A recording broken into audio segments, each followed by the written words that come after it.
ಕೋಲಾರ ಜಿಲ್ಲೆ ಬಂಗಾರಪೇಟೆ ತಾಲೂಕು ಬಿಎಸ್ಪಿ ಅಭ್ಯರ್ಥಿ ಸುರೇಶ್ ರವರು ಮಿಂಚಿನ ಮತಪ್ರಚಾರ ನಡೆಸಿದರು.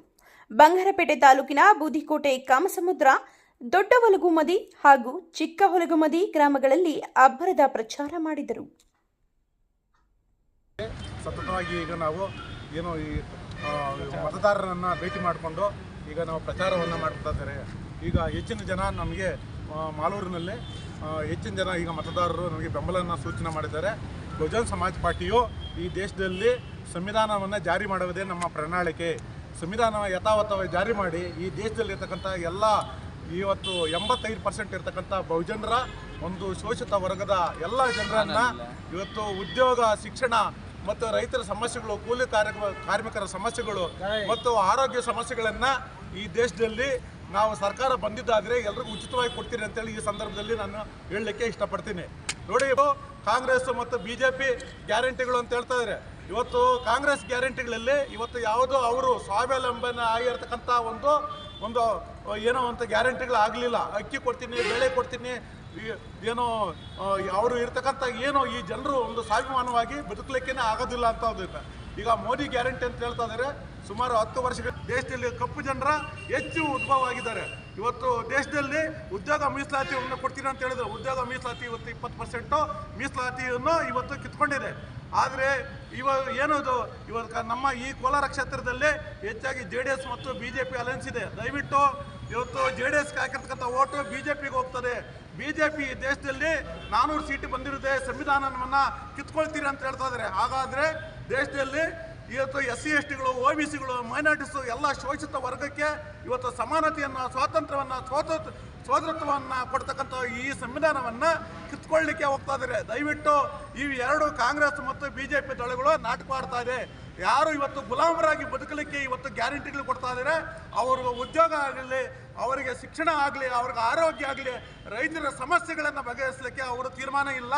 ಆದ್ದರಿಂದ ನಾವು ಬಹುಜನ ಸಮಾಜ ಪಾರ್ಟಿಯು ಅಧಿಕಾರಕ್ಕೆ ಬಂದಿದ್ದಾದರೆ ಈ ದೇಶದಲ್ಲಿರ್ತಕ್ಕಂಥ ಎಲ್ಲ ಶೋಷಿತ ವರ್ಗಕ್ಕೆ ಮೀಸಲಾತಿಯನ್ನು ಕೊಡ್ತೀರಿ, ಎಲ್ಲ ಶೋಷಿತ ವರ್ಗಕ್ಕೆ ಉದ್ಯೋಗ ಕೊಡ್ತೀರಿ, ಯಾರೋ ದುಡಿಯೋ ಕೈಗಳಿಗೆ ಅವರಿಗೆ ಕೆಲಸ ಕೊಡ್ತೀರಿ ಅಂತೇಳಿ ನಾನು ಇವತ್ತು ಈ ಸಂದರ್ಭದಲ್ಲಿ ಈ ಪ್ರಚಾರ ಮಾಡಲಿಕ್ಕೆ ನಾನು ಬಂದಿದ್ದೀನಿ. ಕೋಲಾರ ಜನರು ದಯವಿಟ್ಟು ಎಲ್ಲ ಪಕ್ಷಗಳನ್ನು ನೋಡಿದಿರಿ, ನನ್ನನ್ನು ಆಯ್ಕೆ ಮಾಡ್ಕೊಳ್ಳಿ. ಇದು ಏನು ಮಾಲೂರು ಕ್ಷೇತ್ರದಲ್ಲಿ ಇರ್ತಕ್ಕಂಥ ಎಲ್ಲ ನನ್ನ ಜನಗಳಿಗೆ ಹೇಳ್ತಾ ಇದ್ದೀನಿ. ಇದು ಯಾವುದೇ ರೀತಿಯಲ್ಲಿ ನೀರಾವರಿ ಯೋಜನೆಗಳಿಲ್ಲ, APMC ಮಾರ್ಕೆಟ್ ಇಲ್ಲ, ಜನರ ಬದುಕಕ್ಕೆ ನೀರಾವರಿ ಯೋಜನೆಗಳಿಲ್ಲ ಮತ್ತು ಉದ್ಯೋಗ ಇಲ್ಲ. ನಿಮ್ಮೆಲ್ಲರ ಬದುಕಿಗೆ ಇವತ್ತು BSPನೇ ನೀವು ಬಂದರೆ ಮಾತ್ರ ನೀವು ಉದ್ಧಾರ ಆಗ್ತೀರಿ ಈ ದೇಶದಲ್ಲಿ. ಇಲ್ಲ ಅಂತಂದರೆ ಈ ದೇಶದಲ್ಲಿ ಬಡತನ, ಹಸಿವು, ನಿರುದ್ಯೋಗವನ್ನು ತಾಂಡವಾಡಲಿಕ್ಕೆ ಈ 3 ಪಕ್ಷಗಳು ನಿರ್ಧಾರ ಆಗಿದ್ದಾರೆ. ಆದ್ದರಿಂದ ನೀವು ಕೋಲಾರ ಜನತೆಗೆ ನನಗೆ ಹೇಳ್ತಾ ಇದ್ದೀನಿ, ಅದರಲ್ಲೂ ಮಾಲೂರು ಕ್ಷೇತ್ರದಲ್ಲಿ ಇವತ್ತು ಇಂಡಸ್ಟ್ರೀಸ್ ಬೆಳೀತಾ ಐತೆ. ಆದರೆ ಯಾವುದೇ ಮೂಲಭೂತ ಸೌಕರ್ಯಗಳಿಲ್ಲ, ಮನೆಗಳಿಲ್ಲ, ಮಠ ಇಲ್ಲ. ಇವತ್ತು 75 ವರ್ಷಗಳಾದ್ರೂ ಈ ಕಾಂಗ್ರೆಸ್ BJP ದಳಗಳು ನಾಟಕವಾಡ್ತಾ ಇದೆ. ಆದ್ದರಿಂದ ಬಹುಜನ ಸಮಾಜ ಪಾರ್ಟಿ ಒಂದು ಓಟ್ ಕೊಡಿ. ನೀವು ನಮಗೆ ಓಟ್ ಕೊಟ್ಟರೆ ನಿಮ್ಗೆ ಅಧಿಕಾರ ಕೊಡ್ತೀನಿ ಅಂತೇಳಿ ಈ ಸಂದರ್ಭದಲ್ಲಿ ಹೇಳ್ತಾ ಇದ್ದೇನೆ. ಜೈ ಭೀಮ್, ಜೈ ಭಾರತ್. ನೀವೆಲ್ಲ ಓಟ್ ಮಾಡಿ ನಾನು BSPಯನ್ನು ಗೆಲ್ಸ್ಕೊಡಿ, ನಿಮ್ಗೆ ಅಧಿಕಾರ ಕೊಡ್ತೀನಿ. ನಾನು ಇಲ್ಲಿ ಮಾಲೂರು ಕ್ಷೇತ್ರನೇ. ಈಗ ಲೋಕಸಭಾ ಚುನಾವಣೆ ಪ್ರತಿಯೊಬ್ಬ ಮತದಾರರು ಅರ್ಥಕೋಬೇಕು. ನಾನು ಓಟ್ ಯಾರಿಗೆ ಹಾಕ್ತೀನಿ ಅನ್ನೋದು ಅಲ್ಲ ಈ ಮುಖ್ಯ. ಓಟು ನಾನು ಯಾಕೆ ಹಾಕ್ತಿದ್ದೀನಿ ಅಂತ ಪ್ರತಿಯೊಬ್ಬರು ಅರ್ಥ ಮಾಡ್ಕೋಬೇಕು. ಒಂದು ಓಟಿನ ಹಿಂದೆ ಅವರ ಜೀವನ ಐತೆ, ಅವ್ರ ಭವಿಷ್ಯ ಐತೆ. ಒಂದು ಓಟ್ ಹಿಂದೆ ಇಡೀ ದೇಶದ ಅಭಿವೃದ್ಧಿ ಐತೆ. ಮೋದಿ ಆಗಿರ್ಬೋದು, ಸಿದ್ದರಾಮಯ್ಯನವರಾಗಿರ್ಬೋದು, ಇವ್ರು ಯಾರು ಸಹ ಅಭಿವೃದ್ಧಿ ಮಾಡುವಂಥ ಮುಖಗಳೇ ಅಲ್ಲ. ಇವರು ಅನ್ನಭಾಗ್ಯ ಅಂತ ಇದ್ದ ಸಂದರ್ಭದಲ್ಲಿ ಆಗ ಆ ಒಂದು ಅಂಬೇಡ್ಕರ್ ಸಾಹೇಬರು ಇದನ್ನು ಕಾನೂನಾಗಿ ಜಾರಿಗೆ ತರ್ತಾರೆ. ಅವತ್ತು ಬಂದಂಥ ಈ ಅನ್ನಭಾಗ್ಯ ಯೋಜನೆ ಇವತ್ತು ಸಿದ್ದರಾಮಯ್ಯ ಕಾಂಗ್ರೆಸ್ ಪಕ್ಷ ಇದು ನನ್ನ ಯೋಜನೆ, ನನ್ನ ಸ್ಕೀಮ್ ಅಂತೇಳಿ ಜನಗಳ ಮುಂದೆ ಸುಳ್ಳು ಪ್ರಚಾರ ಮಾಡ್ತಿದ್ದಾರೆ. ಆದರೆ ಈ ಎಲ್ಲ ಯೋಜನೆಗಳ ಹಿಂದೆ ಇರುವಂಥ ಕೈ ಮತ್ತು ಶ್ರಮ ಇರೋದು ಡಾಕ್ಟರ್ BR ಬಾಬಾ ಸಾಹೇಬ್ ಅಂಬೇಡ್ಕರ್ ಅವರು. ಇವತ್ತು ಈ ದೇಶ ಅವರನ್ನು ಮರೆತು BJP, ಕಾಂಗ್ರೆಸ್, JDS ಅಂತ ಹೋಗ್ತಿದೆ. ಇಲ್ಲಿ ಒಂದು ಒಳ್ಳೆಯ ಉತ್ತಮವಾದಂಥ ಒಂದು ವಾತಾವರಣನೇ ಇಲ್ಲ. ಆರೋಗ್ಯ ಆಗಿರ್ಬೋದು, ಶಿಕ್ಷಣ ಆಗಿರಬಹುದು, ಮೂಲಭೂತ ಸೌಲಭ್ಯಗಳಿರಬಹುದು, ಇದು ಯಾವುದೂ ಸಹ ನಮಗೆ ಸಿಗ್ತಾ ಇಲ್ಲ. ಇಲ್ಲೆಲ್ಲ ಬರೀ ಮೂಲಭೂತ ಸಮಸ್ಯೆಗಳು ತಾಂಡವಾಡ್ತಾ ಇದ್ದಾವೆ. 1947 ಸ್ವಾತಂತ್ರ್ಯ ಬಂದು ಇದುವರೆಗೆ 75 ವರ್ಷ ಆಯಿತು. ಆದರೆ ಬಡತನ ನಿರ್ಮೂಲನೆ ಆಗಿದೆಯಾ? ನಮಗೀಗಲೂ ಅನ್ನಭಾಗ್ಯ ಯೋಜನೆ ಐತೆ, ಅಕ್ಕಿ ಫ್ರೀಯಾಗಿ ಕೊಡ್ತಿದ್ದಾರೆ. ಆದರೆ ಬಡತನ ಇದೆ ಅಂತ ತಾನೇ ಅರ್ಥ. ಇವತ್ತು ಬಡತನ ನಮ್ಮಲ್ಲೇ ತಾಂಡವಾಡ್ತಿದೆ. 75 ವರ್ಷ ಆಯಿತು, ಬಡತನ ನಿರ್ಮೂಲನೆ ಮಾಡೋದಕ್ಕೆ ಆಗಲೇ ಇಲ್ಲ. 75 ವರ್ಷದಲ್ಲಿ 50 ವರ್ಷ ಕಾಂಗ್ರೆಸ್ ಪಕ್ಷ ಆಡಳಿತ ಮಾಡೈತೆ. ಕೃಷಿಗೆ ಹೆಚ್ಚನ್ನ ಒತ್ತು ಕೊಡ್ರಿ, ಉದ್ಯೋಗ ತಾನಾಗೆ ಉಟ್ಕೊಳ್ತದೆ. ಕೃಷಿಯಿಂದ ಕೈಗಾರಿಕೆಗಳಿಂದ ದೇಶ ಅಭಿವೃದ್ಧಿ. ಇಲ್ಲಿ ಬರೀ ಬೆಲೆ ಏರಿಕೆಗಳು, ಅಗತ್ಯ ವಸ್ತುಗಳ ಮೇಲೆ. ಓಟಿಗೆ ನೋಟು, ಬಿರಿಯಾನಿ, ಬಾಡು, ಬಿಯರು ಇಷ್ಟೇ. ಅದಾದ್ಮೇಲೆ ಮತ್ತೆ ತಿರ್ಗಿ ಅಭಿವೃದ್ಧಿ ಆಗ್ತಿರೋದು ರಾಜಕೀಯ ಪಕ್ಷಗಳು. ಅದಾದ್ಮೇಲೆ ಅವ್ರ ತಲಾಂತರ ವಂಶ ಪಾರಂಪರ್ಯ. ಉದ್ಧಾರ ಆಗಬೇಕಾಗಿರೋದು ನಾವು. ಸಂವಿಧಾನ ಉಳಿಬೇಕಂದ್ರೆ ನಾವು ನಮಗಾಗಿ ಓಟ್ ಹಾಕೋಬೇಕೇ ಹೊರತು ಇನ್ನೊಬ್ರಿಗೋಸ್ಕರ ಓಟ್ ಹಾಕೋದಲ್ಲ.